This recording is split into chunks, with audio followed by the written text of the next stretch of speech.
Hi there, and welcome to the Homestead Education Podcast. Do you have a homestead, farm, or just dream of a rural life? This is a show to help you and your kids grow your own food and grow as a person. I'm your host, Kody Hanner. I'm a homesteader, homeschool mama 6, and small town enthusiast. I was raised by an old school rancher and blessed by the grace of God to have been exposed to so much of what rural life has to offer. Join me every week to talk about homesteading, homeschooling, and growth with a homestead education. Hi, everyone, and welcome to the Homestead Education Podcast. Today, I have Jo Mitchelhill here. She is a behavioral strategist and offers support for parents on basically neurodivergent children.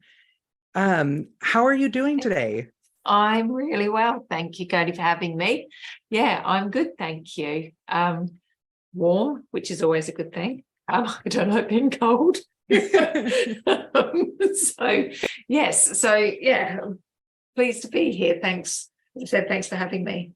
Yeah, definitely. I mean, I'll say I'm warm for sure. As I was saying before we started talking, I just came in from a 2-mile hike on our property, and I think it's like 85 degrees here today. That's warm, isn't it? It really is for North Idaho. So do you want to tell us a little bit more about yourself, kind of what you do, where you're at? Yeah, so I work with parents and I help them navigate ADHD or ADD within their parenting journey with their children, but also for themselves, because often we find that parents with neurodivergent children are also neurodivergent. So I help them. I come from a long career in education. I was a teacher for a long time. I am no longer in education. That's another story for another podcast, maybe one day. Well, this is a homesteader podcast where everybody is opting out of all the systems right now. So yeah, I opted out as well. Didn't want to do it anymore. Mainly because I don't want to sound like I'm hating on teachers or anything, because there's many amazing not people. The teachers. Yeah. No, it's not the teachers, it's a system. And I think that's just the world, the world over. The more people I speak to, it seems to be the same issues that everyone is facing. And it became really evident. So we were foster carers. My husband and I were foster carers for a long time. I said about 10 years, not as long as other people, but it was 10 years. It is a hard process. So and we fostered teenagers. Which was loads of fun. I love teenagers. I, have a lot of time for them. But it is different challenges, isn't it, to having little children? And it became really evident. I'm trained as a therapeutic foster carer. So I am trained in trauma. I'm trained in therapeutic parenting, which is how I parent my child. Not that she's had trauma as in, like, we imagine, like, these kids that have been in care, but we've all got a level of it, let's be honest. Okay. So anyway, so that's the way I parent her, or we parent. And it was really difficult being in the classroom and going, this doesn't work. This really doesn't, this doesn't, what your behavior policy says just doesn't work. These kids just are never going to respond. And I always got given the toughest classes, and I always ended up turning them around and making them, they were always, they were my biggest cheerleaders, and I loved them. And I feel sad for them that I'm not in the system anymore, but I just couldn't do it anymore. And yeah, I think that was kind of like the start of this. This was the start of, like, I want to help. Always got on really well with my parents, because it's a relationship. If you need help with the kids, you need to get on well with the parents. And I was just like, what if I could have a job where I just help the parents and then made it easier for them. And that's kind of where I started with it. Was I trained as a life coach, and everyone was like, what's your niche? And I'm like, oh, I don't know. And then it just kind of, I don't know, what am I going to be a life coach in? Right. and then and it just kind of was, everything I started talking about was around parenting, therapeutic parenting, and it's just kind of gone from there, really. And I just love it. I love working with the parents that I work with. I occasionally work with children. I don't tend to work with the kids much anymore, but when I do really like it, because I do miss working with the kids, like in the, from being a teacher. That's the whole reason why you go into it, right? Because you want to work with kids. So there is that element, but that's kind of where it came from. I was, to be honest with you, I was burnt out as a teacher, and I sort of lay on the couch for about 4 years and watched really bad telly, and I was like, I can't do this for the rest of my life. This is a bit like, and I think we all have to go through our lay on the couch and watch television phase until we grasp onto something that lights our fire. Yeah, absolutely. Because I just remember just being really quite broken with it, and I was thinking, I should be I had a young kid, I should have been out doing stuff with her and stuff, but instead I was watching really bad telly on the couch. You know what? I went through a year of horrible postpartum. Oh, wow. And I mean, it was a bad medical postpartum and mental postpartum. Yeah. And I stayed in bed for almost a year. I mean, I had the baby there with me. He had his walkers and all his stuff, but I just stayed down for almost a year. And I found something that lit my fire. In the last 3 years, I've been working on launching my business and, building that. And that's something that lit my fire. But I mean, I feel like you have to have that phase. It's almost like a hit rock bottom before you can climb back out. Yeah, absolutely. Yeah, no, I agree with you. And it was that thing of, I think there was definitely, for me, definitely a mourning period as well, because I loved being a teacher. I genuinely did. I loved being in the classroom, and I loved working with the kids, and I loved the relationship with my kids. They were my kids in the sense that they were my kid, like they were my kids, so I miss that. And I just remember teaching a class, and the year sixes were showing around parents, and there was a knock on the door, and they came in, and they were my class from the year before. And they went, "This is Mrs. Mitchelhill. She's the best teacher in this whole school, and we love her." And I was like, oh my God, just completely off the cuff, they said that. And I'm like, they're just so honest. And I was like, oh, you're so sweet. And they're like, no, you are best. And we're telling the parents that, if they want their kids to come, they need to have you. Like, I was like, that's amazing. Thank you. Don't big me up too much, just in case, let's not raise expectations too high. When you say year 6, are you saying 6-year-olds or 6th graders? 6th graders. Yeah. Okay. Yeah. So I just want to clarify for I have listeners in Britain and Australia and everywhere, but for us in America, we're like, what year are you talking about? 11-year-olds. They were 11. Yeah. Bless them.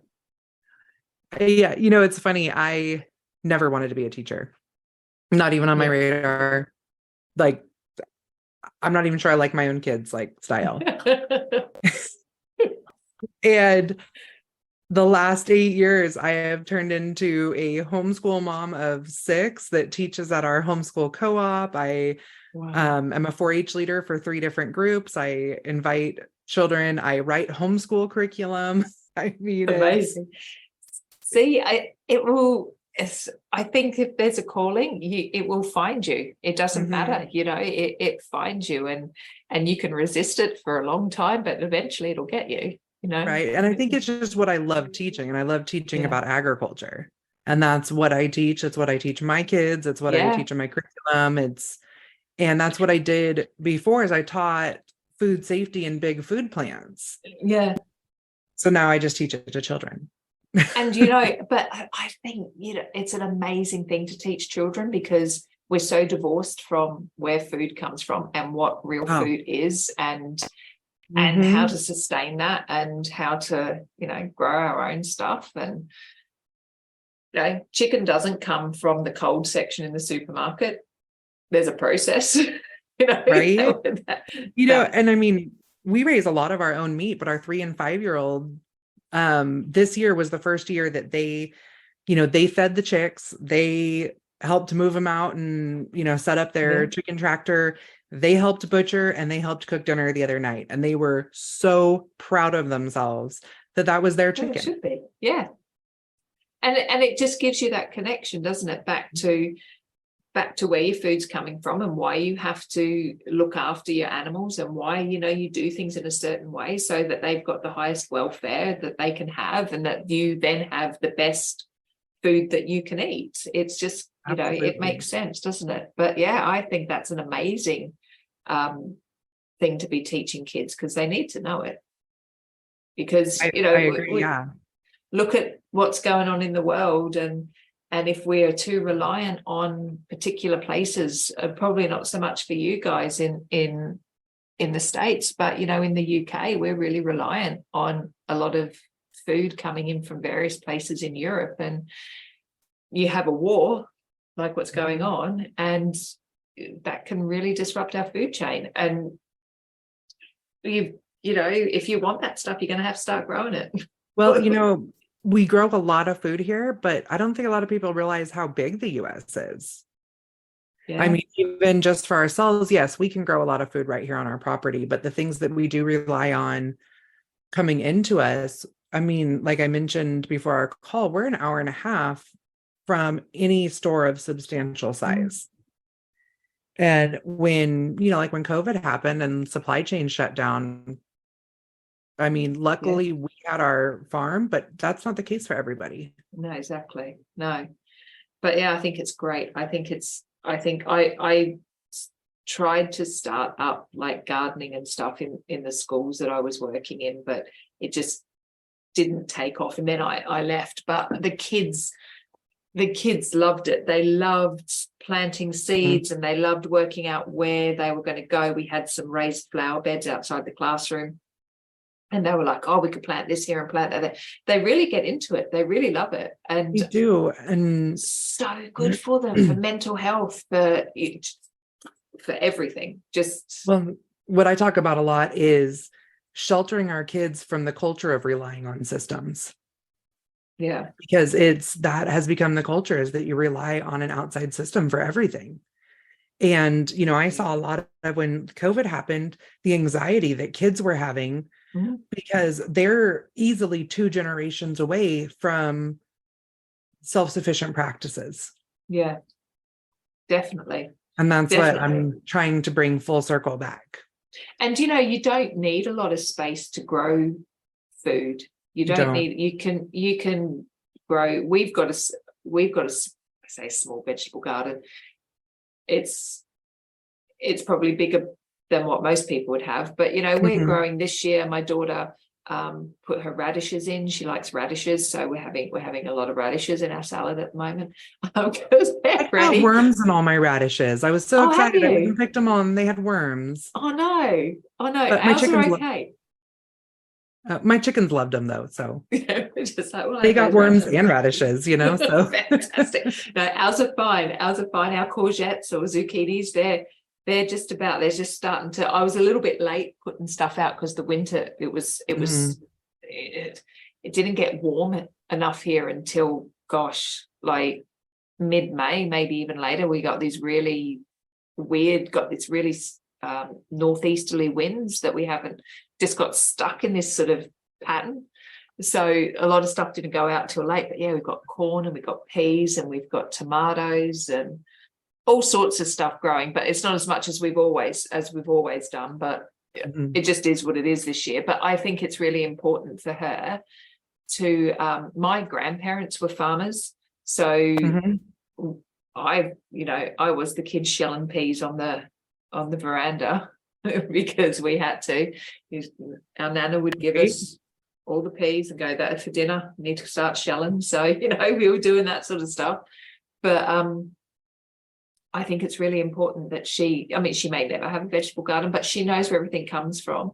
She's all right with we don't butcher our own meat or anything here, but she's had to deal with death. We've had, the fox comes every now and then and takes my chickens, and she's had to deal with that sort of stuff. So she knows the life cycle. She knows that everything has a beginning and an end. And I think that's really important. What she chooses to eat, and that is, then she can see the hard work that goes into growing stuff. She's less inclined to waste food now because she understands it. Mm-hmm. Well, and that actually, I find it really grounding. Yeah. And I think that that's a really good spot to talk a little bit more about what you do. Yeah. So, wow. I work with parents to help them understand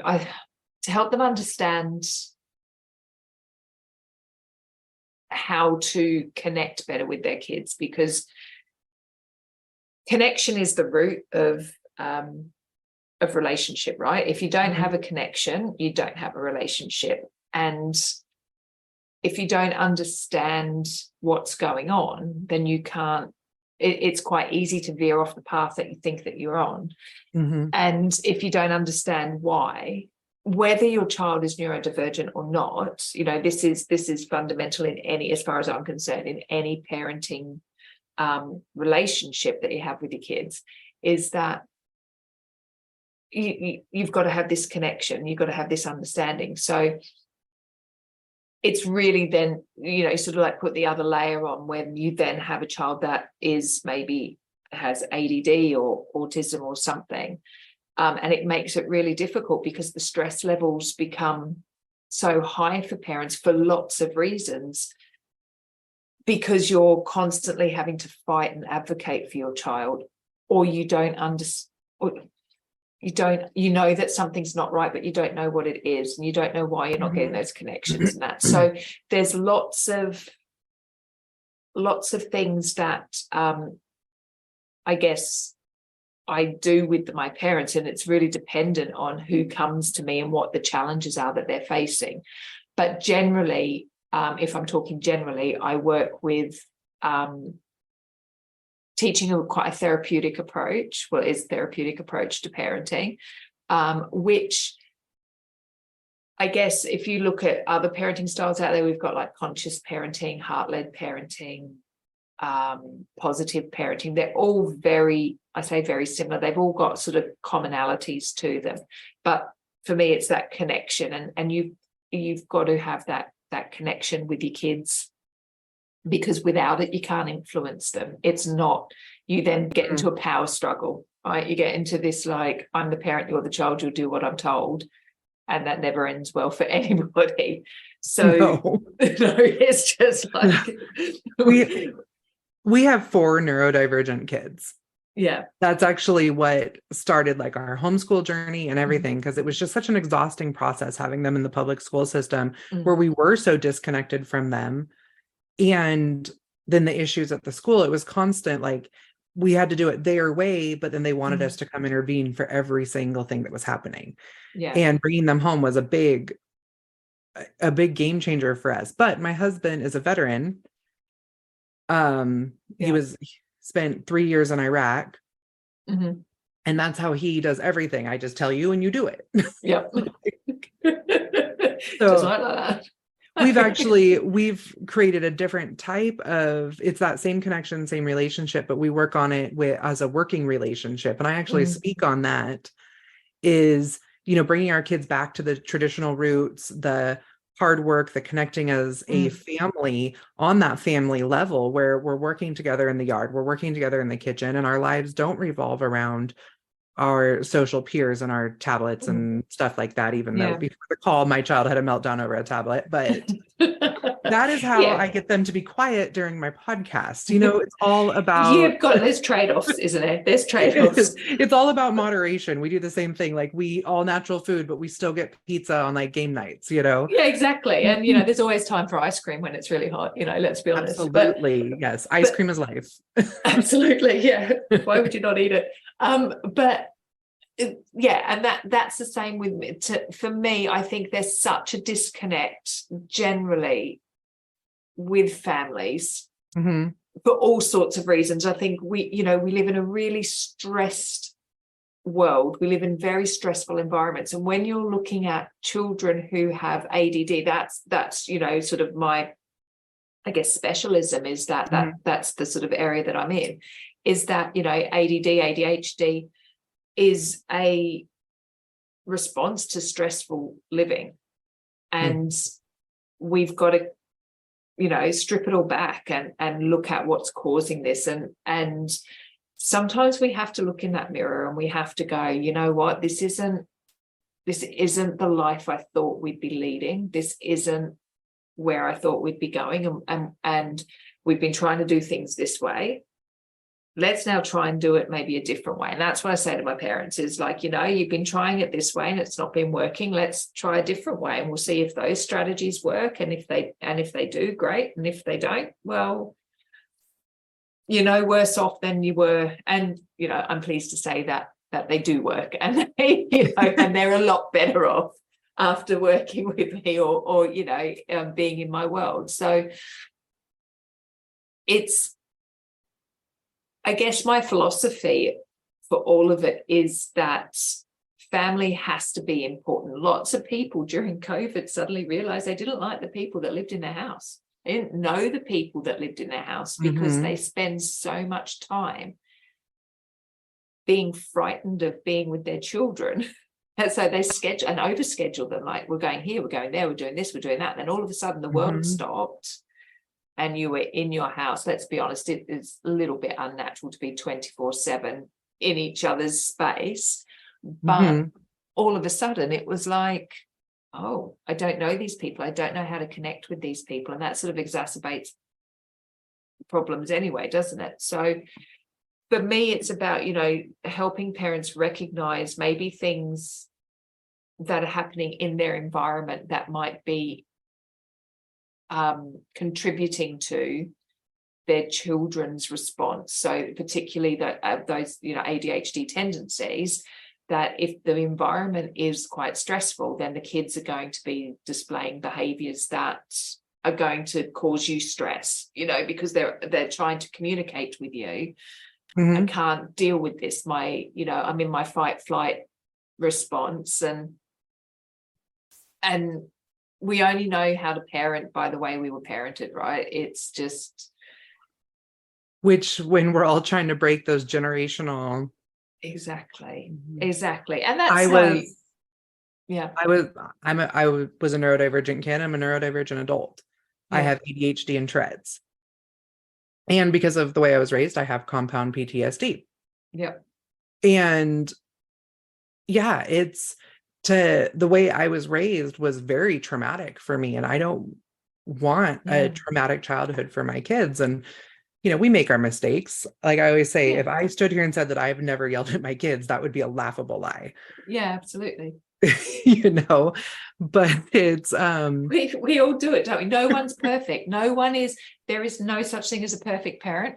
I'm convinced that my children don't listen to me until I at least, like, they don't even, the tone of my voice doesn't even register in their brains until I raise it up. Yeah, you gotta lose it. You gotta, there was something, there was a meme I saw on Facebook, we've entered that time of the year where the windows are open and my neighbors hear me screaming like some kind of psychopath. It's just like to get my kids' attention. It's like that. And I get it. And I get that's frustration. I'm actually doing a masterclass on how not to shout at your kids. Get them to listen to you. It's next month. I'll give you the link. But it's there's so many factors involved in this that we've got to understand ourselves to be able to parent our kids differently, particularly if they are neurodivergent, because we only know, as I said, we only know what we know from the models that we had, which were our parents or grown-ups that we lived with. Grown-ups, listen to me, it sounds like I'm talking to the kids and the grown-ups in the house. It's like, but if that wasn't, like you said, like, I didn't have my dad died when I was 10. My mum was left with 4 kids. Oof. You know, sort of the youngest being 3, the oldest being 12. She had her own stuff. I was That's the only hard. girl. I had that all put on me. You know, there was lots Mm-hmm. of compounding factors, I wasn't an easy kid because of trauma, Mm-hmm.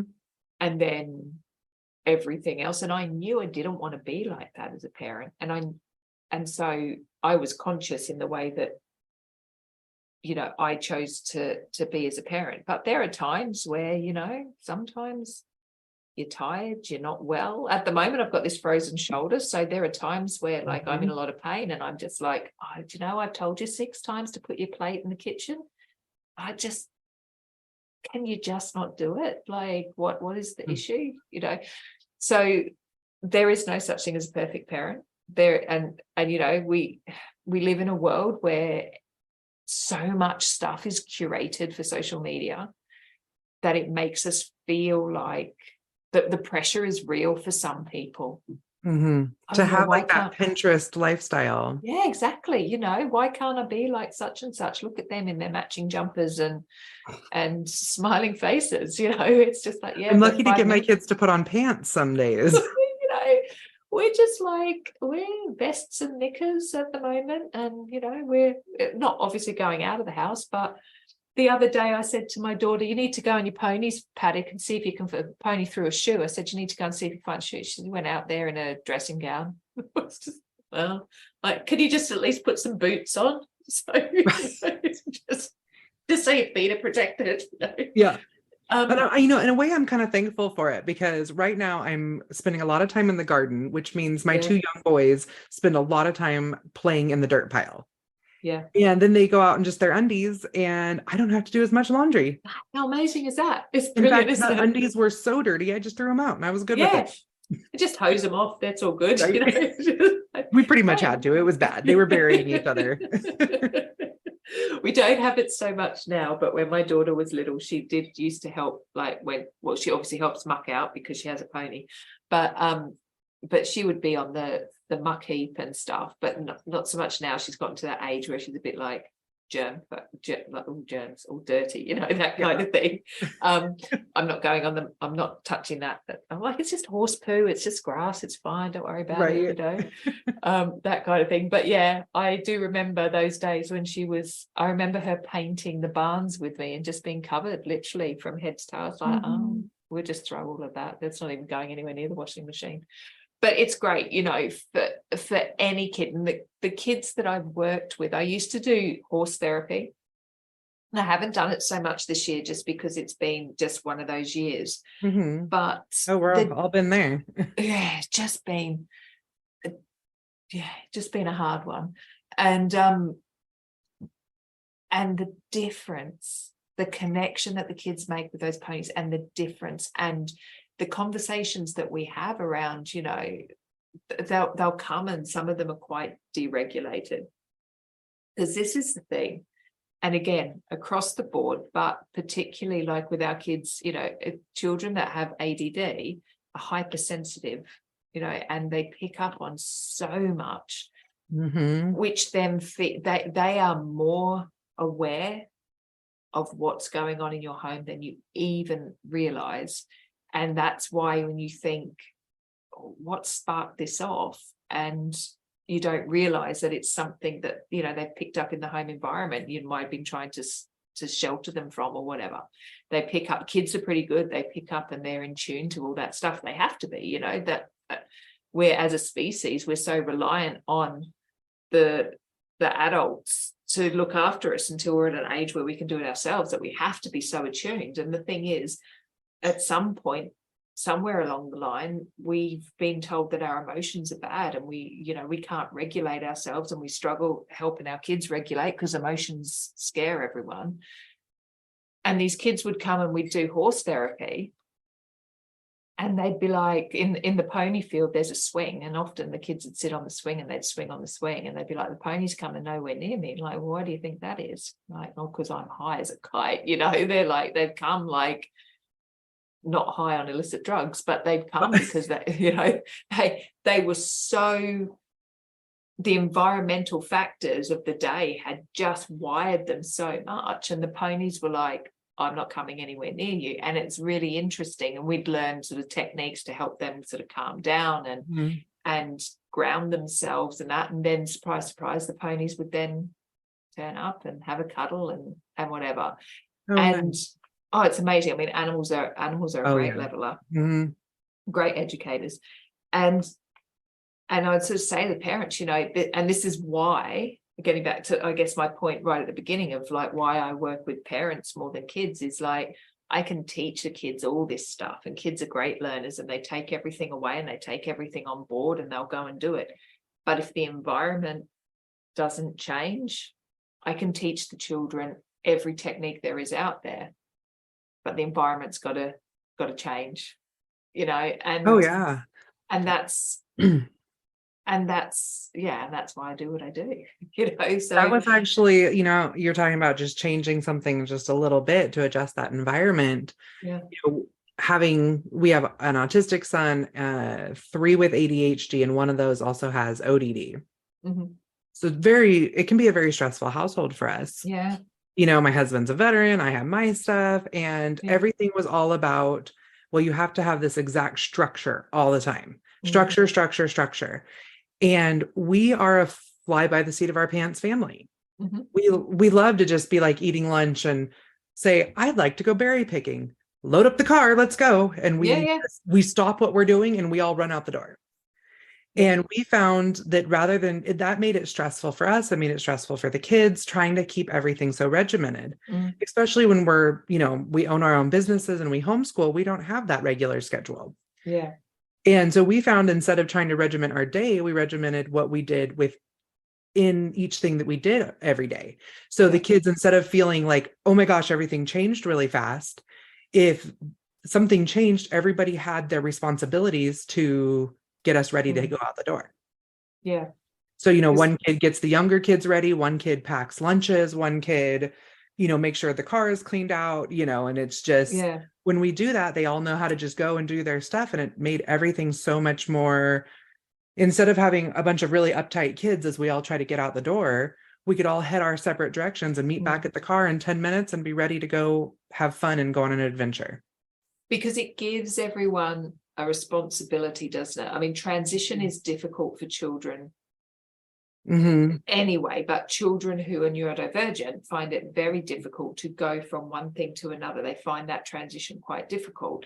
If you're giving someone a task, or you're giving someone something they can focus on, okay, to do this, we do this, to do this, we do this, it helps them go, okay, I've got my little bit that I can control and be in charge of, which is amazing, because kids need and want that autonomy, and they have to have it, which is often what the power struggles are over. Well, actually, pretty much is always what the power struggles are over, is this autonomy of like, I want to do this. Well, no, you can't do that. Well, why? Why can't you do that thing? And as I sort of say to my parents, is this the hill you want to die on? There's going to be many, many, many other things that are going to crop up. You've really got to choose the ones that are worth, drawing the line in the sand. And you'll know what those are for your family. They're different for everybody, but giving them that responsibility and giving them that autonomy allows them to grow up or grow as a person, and also means that you're not having to herd cats out the door. Well, that's another one. Instead of me trying to manage 8 people to get out the door, everybody already knows what their responsibilities are. Yeah, absolutely. And it just makes things so much easier for you. And for some people, structure is good, they need that structure, and for some people it just doesn't work. And you kind of got to find what works, or what works within the structure. Some people like the structure, but they like the flexibility within the structure, and which is why school is so difficult for many children, because it's so regimented and it's so structured, and it's so, unfortunately, it's gone so far, in my mind, so far away from actually loving and enjoying learning to learning how to pass a test so the schools get a good rating. So it's become a business, hasn't it? Yes, very much so. Well, and the subject of autonomy, I really find that that's the power struggle. I mean, that was kind of my light bulb, is the power struggle, like in teaching my husband what autonomy is with kids. Because he's like, no, I'm the dad and I make the rules. Well, yeah, we're the parents. We need to guide them. That's our job. But you don't let them choose whether or not they're going to make some major decision in their life. Yeah.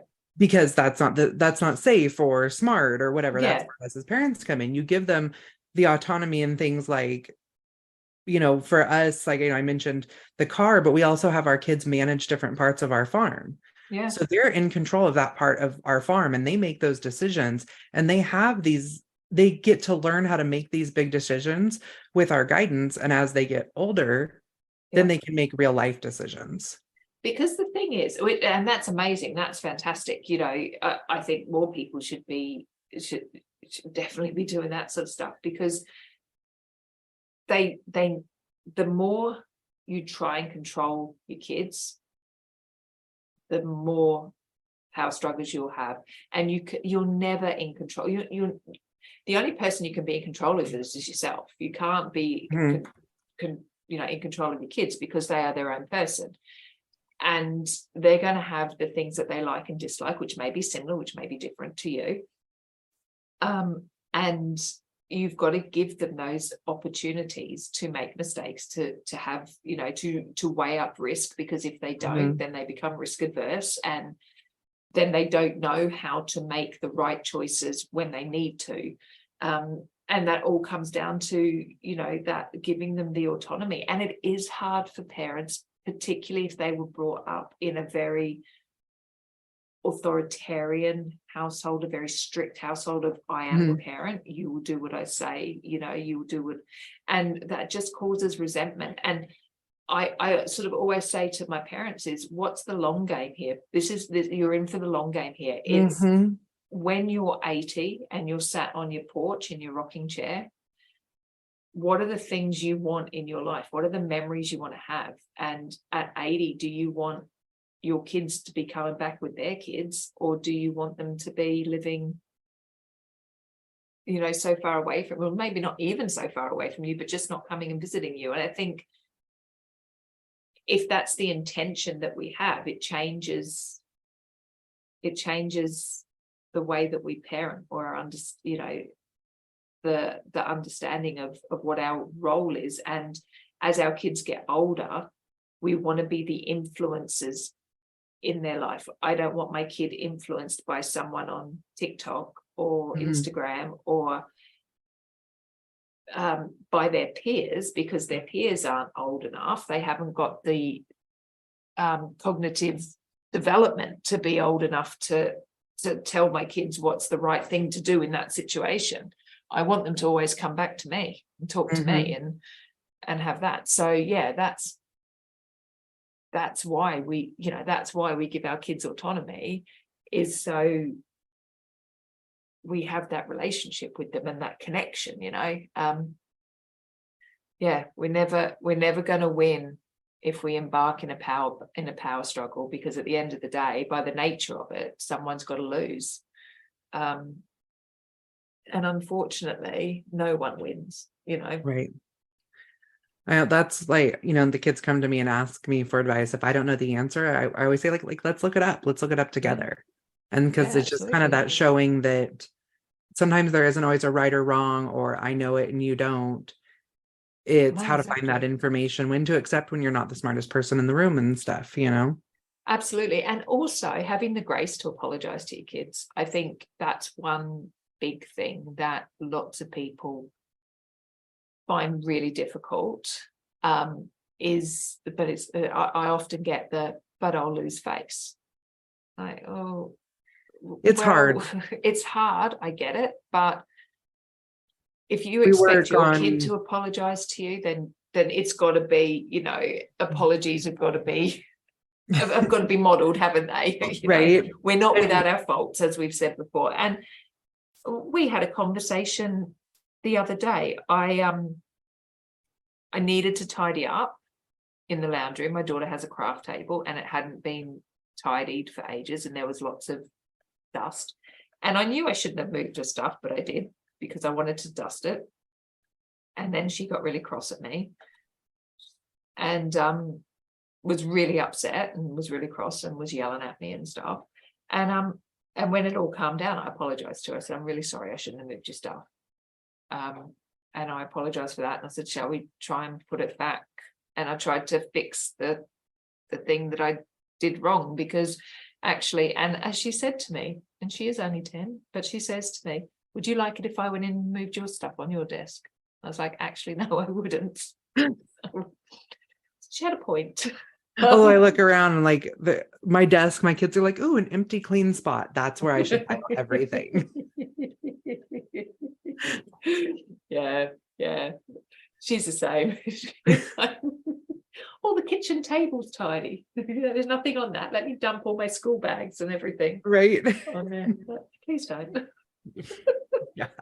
Or, because I run my business out of the house, like, every package that comes in the mail, I'm like, that is a business package, go put it away in the office.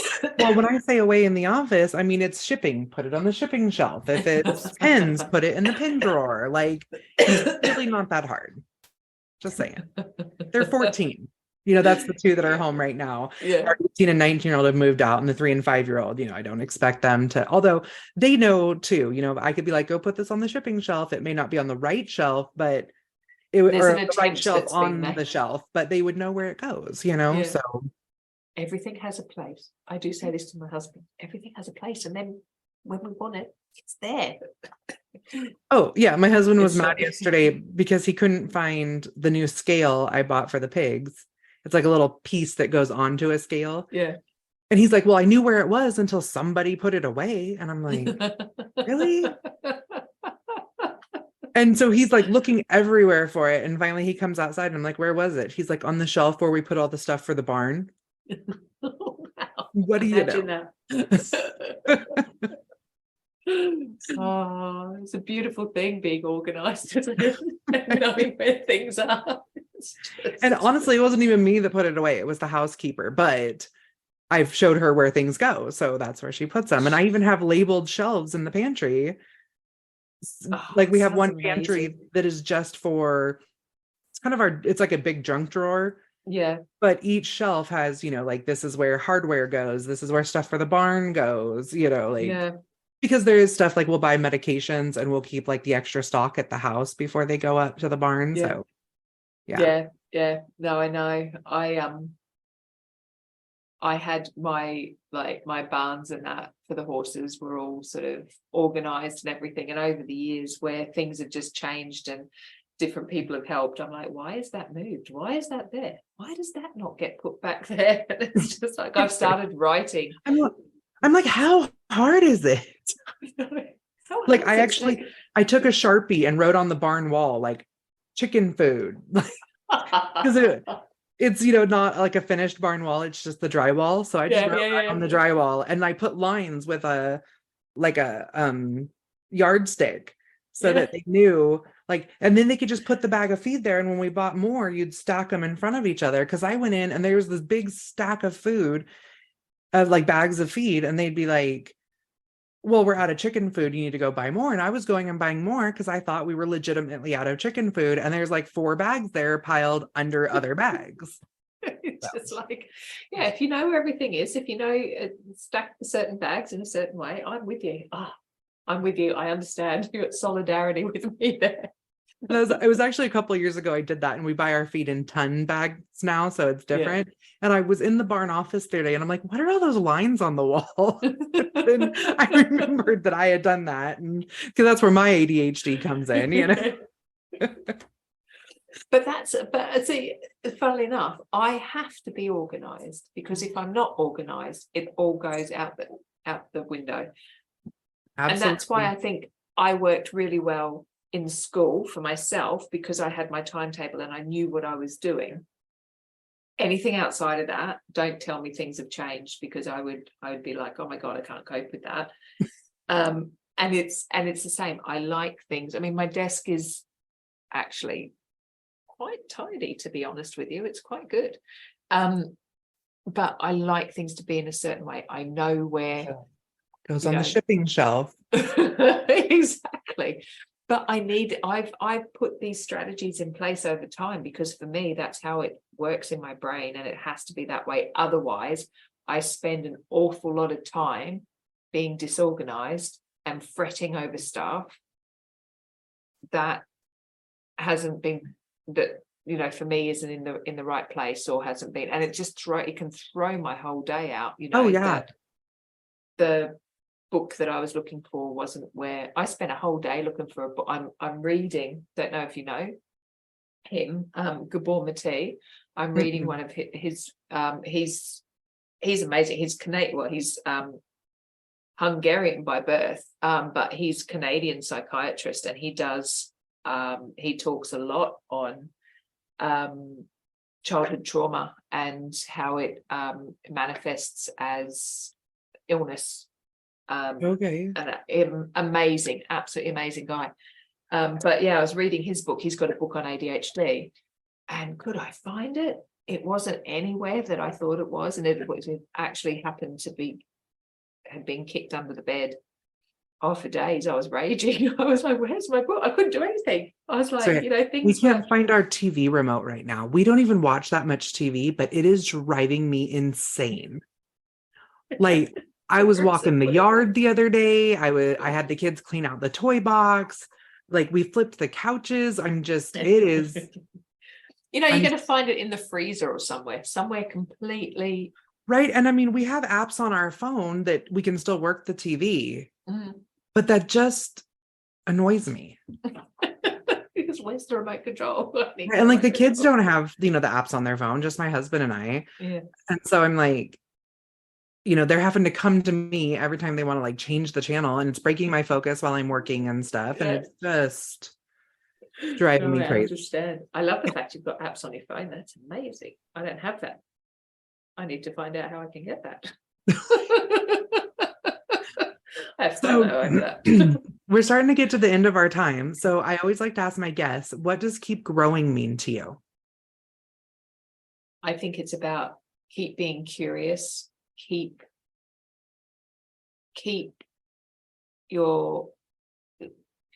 curious, so you keep being open-minded to change and things that are out there, and be curious to what that could look like in your life. And maybe you'll see something and go, that's really good, and maybe you'll see something and go, it was interesting, but it's not for me. But I think it's that curiosity. I really like that. Kind of like our lay on the couch and watch TV until we find what our purpose is. Yeah, absolutely. That's beautiful. Well, do you want to tell everyone where they can find you? Yes. So on Facebook, I have a group called Helping Parents Navigate ADHD.